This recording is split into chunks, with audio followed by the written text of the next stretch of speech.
Yeah, chị mới xuống lấy một ly nước biển để chị lên chị làm slam nè. Rồi bây giờ chị sẽ đổ kem vào nha, để nhận nước biển ở đây.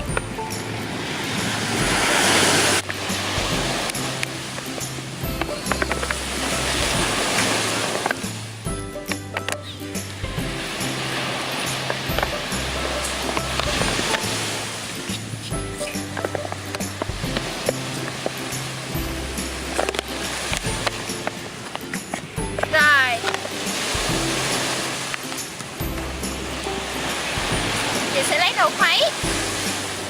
Chị cho thêm miếng màu để màu xanh cho nó giống nước biển nha.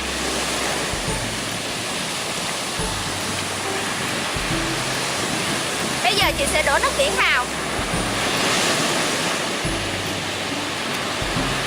Bình thường á là các em có thấy là khi làm slam á là có bạn đã sử dụng là làm keo cùng với lại nước muối.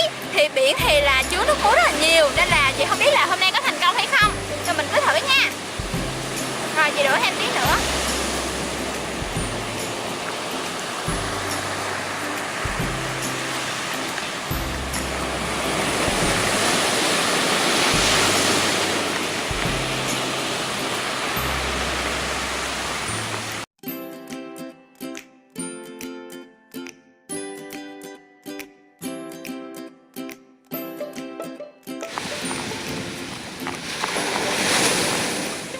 Em ơi, chị khuấy đến giờ này mà nó vẫn chưa đông luôn.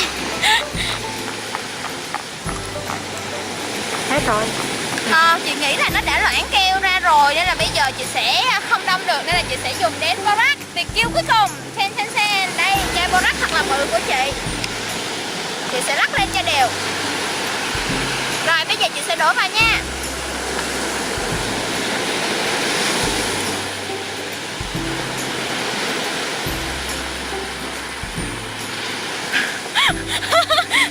Nó đông lại rồi nhưng mà nó có vẻ là nó hơi cứng. Tại vì lúc nãy á, là chị bỏ nước biển hơi nhiều, nên chị nghĩ có thể đó là làm cho cái slam của chị nó có vẻ là cứng khó chịu làm sao á.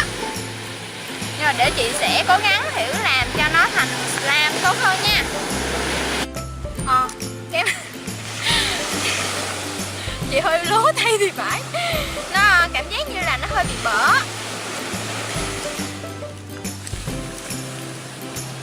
Và nó bở quá em ơi. Bây giờ chị nghĩ là chị phải đổ thêm keo.